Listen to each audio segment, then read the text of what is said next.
Fancy garment and kids mall, sherwani, coat pant, 3 piece, suiting, shirting, tailoring, बच्चे और बच्चियों के लिए कई सारे कपड़ों की वैरायटियां। हमारा पता आयशा नगर पुलिस स्टेशन के सामने, हजार खोली, मालेगांव। प्रोप्राइटर चांद खान।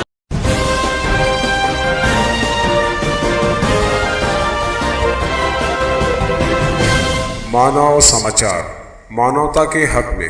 मानव समाचार में आपका इस्तकबाल है। मैं हूं अब्दुर्रहमान। अभी मालेगांव शहर में एक बहुत बड़ा कंपटीशन, ओपन मेहंदी कंपटीशन यहां पर इख्तिताम पजीर हुआ है। मालेगांव की तकरीबन 1000 से ज़्यादा बहनों ने, बेटियों ने यहां पर हिस्सा लिया। ख़ास बात यह थी कि कोई एज लिमिट नहीं था, उम्र की कोई क़ैद नहीं थी। हर कोई जो है आज़ादी की 75वीं सालगिरह के इस मौके पर जो है अमृत महोत्सव के नाम से यहाँ जो है आयोजित किया गया था ये मेहंदी कंपटीशन, उसमें हर किसी ने हिस्सा लिया था। मेरे साथ यहाँ पर मालेगांव शहर के माशाल्लाह बहुत अच्छी जिनकी गुफ्तगू है, ऐसी हमारी शगुफ्ता सुबानी साहिबा यहाँ पर मौजूद है। मैं चाहता हूँ कि थोड़ा सा वो इस बारे में जो हमारे देख रहे हैं देखने वाले नाज़रीन, उनको थोड़ा सा बताएं कि कंपटीशन एक्चुअल क्या था, इसके पीछे का मकसद क्या था, कितनी कामयाबी आप लोगों को मिली। सर, आज का ये जो प्रोग्राम था तो ये मालेगांव म्यूनसिपल कॉरपोरेशन की जानिब से, उसके बाद में शहीद अब्दुल हमीद फाउंडेशन की जानिब से और शगुफ्ता ब्यूटी वर्ल्ड की जानिब से, उनके इश्तराक से ये प्रोग्राम जो है वो किया गया था। और जो जिस तरीके से भारत देश की आज़ादी को जो 75 साल हो चुके हैं, 75 ईयर्स कंप्लीट होने की खुशी में मालेगांव म्यूनसिपल कॉरपोरेशन ने कुछ सकाफती प्रोग्राम अरेंज किए थे। और आज ये जो प्रोग्राम था ये उसी कड़ी का एक हिस्सा था, जो कि तमाम के इश्तराक से बहुत अच्छी तरीके से इसका ऑर्गेनाइज भी हुआ और अच्छी तरीके से मतलब आज का ये जो प्रोग्राम है ये इख्तिताम पजीर भी हुआ। और इसका प्रोग्राम का ख़ास मकसद ये था कि शहर मालेगांव में जो ख़वातीन हैं उनको रोज़गार से मुंसलिक करना। किस तरीके से, जिस तरीके से हमने देखा है कि ख़वातीन जो होती हैं बहुत ज़्यादा मतलब एजुकेशन लेने के बाद या कहीं कहीं किसी के एजुकेशन में कुछ डिफ़िकल्टी आती है, कहीं कहीं वो परेशान हो जाती हैं। तो एजुकेशन के साथ साथ ऐसा हमें लगता था कि ख़वातीन में एक हुनर भी होना चाहिए। उस हुनर को देखते हुए जो शहर मालेगांव में तकरीबन 22 साल से इस रिवायत को बरकरार रखा है। आज हमारे साथ में जुड़ी हुई हैं शहर मालेगांव के शगुफ्ता ब्यूटी वर्ल्ड की रूह-ए-नवा रफ़त नसरीन शेख अकबर मैम, जिनका मैं तहे दिल से यहाँ पे मानव समाचार की जानिब से और तमाम ही लोगों की जानिब से, शहर मालेगांव की जानिब से इस्तकबाल करती हूँ। उन्होंने ये सोचा कि 10 साल जो है उन्होंने मेहंदी के ऊपर अपने लगाए हैं। ये कोशिश की है कि जो मेहंदी होती है, मेहंदी के ज़रिए ख़वातीन को अगर रोज़गार मिलता है और उसके बाद में जो लड़कियों में जो टैलेंट होता है वो उभर कर आना चाहिए। तो हमें ऐसा कहीं ना कहीं ऐसा लगता था कि मतलब जो ख़वातीन है, ख़वातीन के जज्बे को सलाम करते हुए एक बहुत ही बड़े पैमाने पर, बड़े लेवल पर हमने आज के इस प्रोग्राम को मतलब ऑर्गेनाइज़ किया और बहुत ही अच्छी तरीके से मतलब ये प्रोग्राम जो है वो इख्तिताम पजीर भी हुआ। हमारे साथ में जुड़ी हुई हैं रफ़त नसरीन मैम, तो मैं चाहूँगी कि अब रफ़त नसरीन मैम आज के प्रोग्राम पे थोड़ी सी रोशनी डालें। ये पूरा कंसेप्ट आपका था तो थोड़ा सा जाहिर सी बात है आपसे बेहतर इस पूरे प्रोजेक्ट को शायद ही कोई समझा सके। सही है। अस्सलाम वालेकुम। मैं 22 ईयर से 1998 से मैंने अपना करियर स्टार्ट किया। मैं मेरे घर में सबसे छोटी बेटी थी, 10वें नंबर की। तो उसमें मेरे पापा यानी मैं 13 साल की थी जब रिटायर हो गए थे। तो फिर मैंने अपना यानी पढ़ाई भी मुझे छोड़ना पड़ी।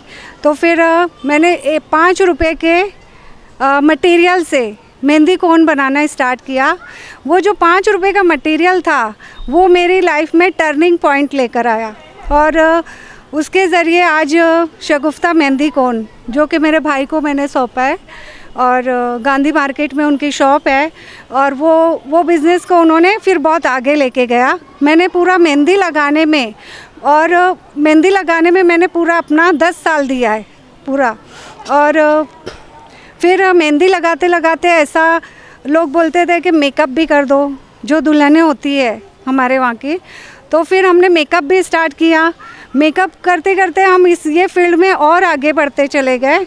आगे बढ़ते बढ़ते हमको एहसास हुआ कि जो स्किन प्रॉब्लम होती है, तो फिर हम अभी डॉक्टरी कोर्स भी कर रहे हैं ताकि हमारी कौम की बच्चियाँ उनको बहुत कम पैसे में वो लोग अपना हुनर सीख सके और बहुत आगे जा सके। और मेरा भी 2.5 साल हो चुका है। मैं BNYS कर रही हूँ, स्किन डॉक्टर कोर्स। अभी ऐसा है ना कि अपने कौम की बच्चियाँ, हर एक के पास इतना पैसा नहीं होता है कि वो डॉक्टर बन सके, है ना। पढ़ाई छोड़ना पड़ती है हमारी बच्चियों को। तो हम ये चाहते हैं ना तो ज़्यादा से ज़्यादा हुनर पहुँचे और ज़्यादा से ज़्यादा लड़कियाँ अपने हुनर की बदौलत और खुद कफ़ील हो, ताकि जैसे जो हस्बैंड वाइफ होते हैं तो सारी जिम्मेदारी सिर्फ हस्बैंड के ऊपर नहीं होती है कि वो यानी एक घर पूरा अच्छी से चला सके, हमारे जो बच्चे हैं वो और अच्छा पढ़ाई कर सके, तो हम दोनों को मेहनत करनी होती है।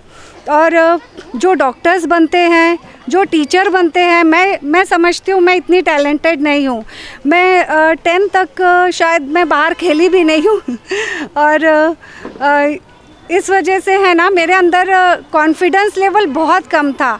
आज मेरी फ्रेंड्स जो आती हैं मुझे देखती है ना, तो उनको बहुत गर्व महसूस होता है कि ये रफ़त है जो कि कुछ भी नहीं थी, और आज अपने हुनर के ज़रिए मैं इतनी आगे बढ़ चुकी हूँ। मेरी चौथी ब्रांच अभी शायद 7 सितंबर को मेरी ओपनिंग होने वाली है, जो कि हमने बहुत बड़ा स्पेस लिया है, और वहाँ पर हम लोग ने ये सोचा है कि 50% ऑफ करके हमने जितने भी हुनर सिखा रहे हैं तो उसमें 50% हम लोग 1 महीने का पूरा 50% ऑफ डालेंगे, और ताकि ज़्यादा से ज़्यादा लोग फ़ायदा उठा सके। हमारा मेन मकसद हमारी कौम की बच्चियों को, हमारे मालेगांव की बच्चियों को, ऐसा नहीं है कौम से मतलब सभी आ जाते हैं मालेगांव में, तो हम सबको सिखाना चाहते हैं।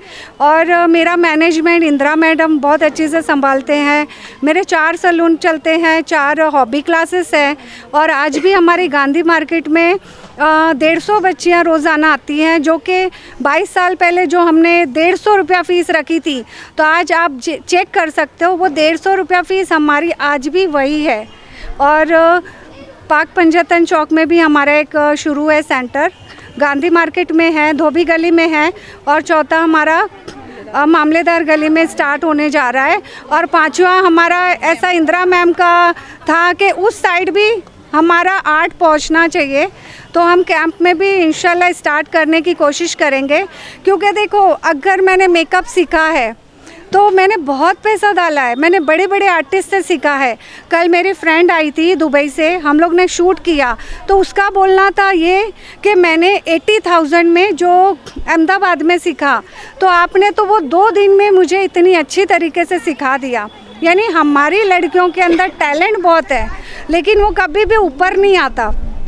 ऊपर इसलिए नहीं आता कि हम डर जाते हैं कि हम कैसे आगे बढ़ें। डरना नहीं, आगे बढ़ना है।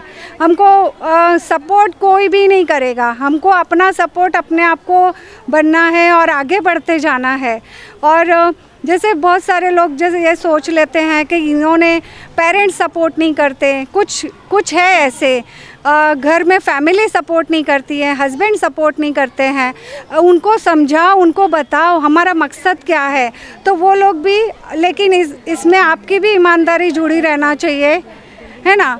तो उसमें फिर हम उनको सही तरीके से बताएंगे हम ये करना चाहते हैं, तो वो लोग भी हमारा सपोर्ट करेंगे इंशाल्लाह, और बहुत आगे जाएंगे सब लोग। मेरा यही मोटिवेट है, पैसे कमाना तो नहीं, अल्लाह ने जो हमारे नसीब में लिख दिया है, जितना भी इनकम आना है तो वो लिख दिया है, लेकिन हम दूसरे लोगों तक अपना आर्ट पहुंचाना चाहते हैं, और बहुत कम प्राइस में। यानी पापा जी ने ज़रूर कहा होगा कि हमारी छोरी छोरों से कम है कि सही है, सही है। जी हाँ, तो बिल्कुल ये इन्होंने एक बड़ी एक मोटिवेशनल बात कही, एक तहरीक इनसे ली जा सकती है कि सिर्फ 5 रुपए से इन्होंने शुरू किया था, और आज अल्हम्दुलिल्लाह कई तरह की क्लासेस हैं, आज एक कामयाब ज़िंदगी गुजार रही हैं। घरों में चूल्हा चक्की से जो लगी हुई हमारी बेटियाँ जो बहनें, उनको ये बताना चाहती हैं कि ये टैलेंट, ये सलाहियत आप में भी है, बशर्त ये कि आप अपनी सलाहियत को पहचाने। खुदा पाक ने रोए ज़मीन पर ऐसा कोई इंसान पैदा नहीं किया है कि जिसके अंदर कोई सलाहियत ना हो। अल्लाह ने हर किसी को सलाहियत देकर दुनिया में भेजा है, बशर्त ये है कि आप अपनी सलाहियतों को पहचानें। इंदिरा मैडम, ये जो पूरा आज यहाँ पर कंपटीशन हुआ, थोड़ा सा 1-2 शब्द आप भी बोल देंगे तो ज़्यादा बेहतर रहेगा। पैरामीटर क्या था जो बच्चों को आपने एग्ज़ामिन किया, पूरा पैरामीटर क्या था, किस बिना पर आपने उनको सिलेक्ट किया, क्या है, थोड़ा सा उस बारे में।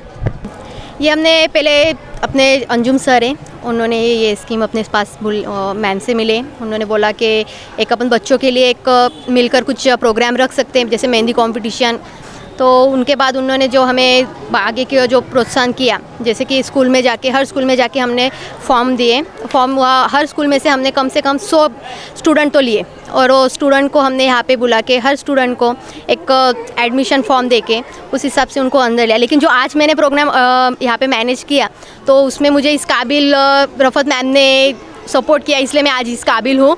और मुझे जितना सपोर्ट किया वैसे ही मुझे सपोर्ट करने वाले मेरा पूरा स्टाफ, जिन्होंने मुझे 2-3 दिन से जितना भी सपोर्ट किया, तो उनकी वजह से मैं ये सब प्रोग्राम अटेंड कर पाई। और रहे हमारे शगुफ्ता मैम, इन्होंने भी आज मुझे बहुत अच्छे से सपोर्ट किया।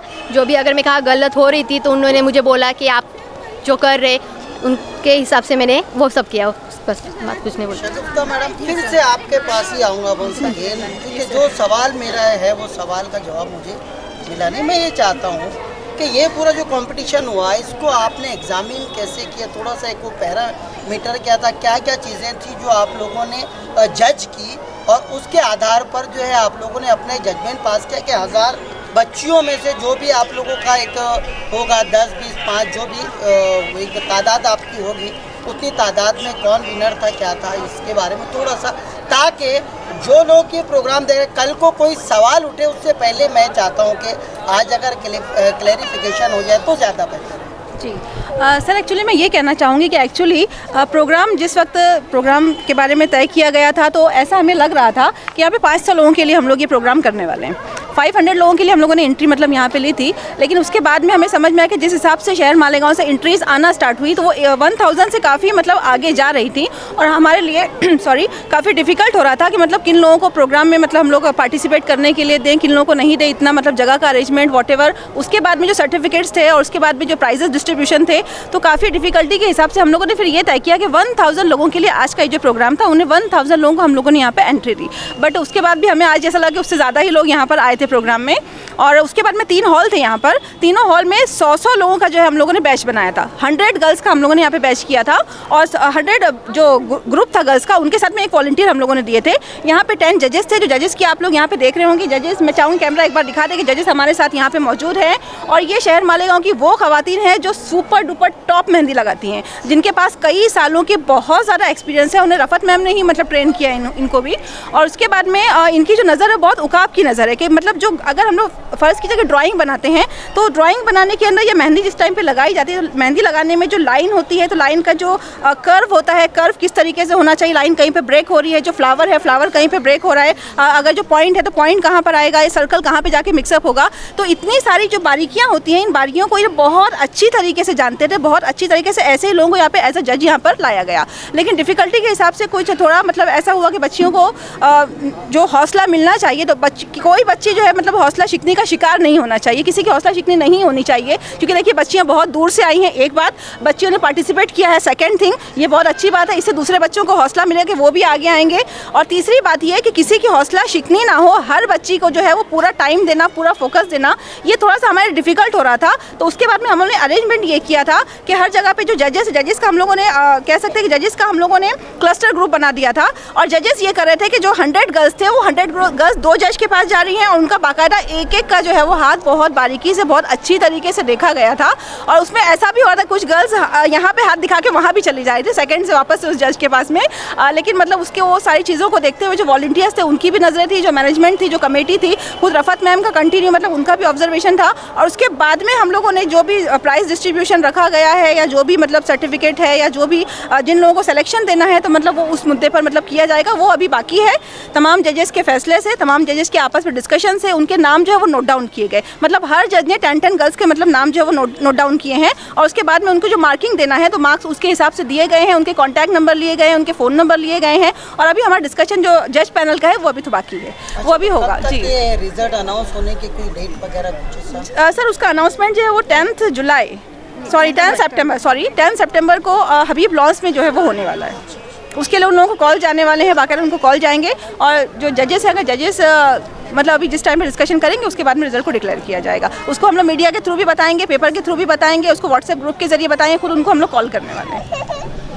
तो ठीक है, इतने सारे लोगों को इकट्ठा मुतमईन कर पाना हर किसी के लिए जो है वो मुमकिन नहीं है। जाहिर सी बात है, बहुत सारे सवालात हैं, मगर कभी कभी ऐसा होता है कि कुछ अच्छी चीज़ें हों तो सवालात को छोड़ दिया जाता है और उस काम की अच्छाई और सच्चाई को जो है वो अपनाया जाता है। हम भी यहाँ पर करते हैं, बहुत सारे सवालात हमारे मन में थे, मगर फ़िलहाल उन सवालात को जो है हम ड्रॉप करते हुए जो है इस पूरे इस कंपटीशन की जो अच्छाई है, अच्छी चीज़ें हैं, उसको जो है हम आप तक पहुँचाते हैं। कि जो सिलेक्शन हुए हैं, मैं इतना बताना चाहूँगी, मैंने जैसा बताया कि ईच जज ने 10 नेम को सेलेक्ट किया है। अभी वो जो नाम हमारे पास जितने आ चुके हैं, मतलब 10-10 के हिसाब से 100 नाम हमारे पास में मौजूद हैं। अब उन नाम की जो बहुत अच्छी तरीके से कुरानंदाजी की जाएगी। कुरानंदाजी करने के बाद जो हम लोग वो प्राइजेस डिक्लेयर करने वाले हैं। मैम, आप कुछ ऐड करना चाहेंगी? हाँ, सभी डिज़ाइन ऐसी थी कि हम सिलेक्शन करना बहुत मुश्किल था, तो इसलिए हमने 100 जो टॉप 100 में से हम लोग टॉप 10 निकालेंगे फिर उसमें से।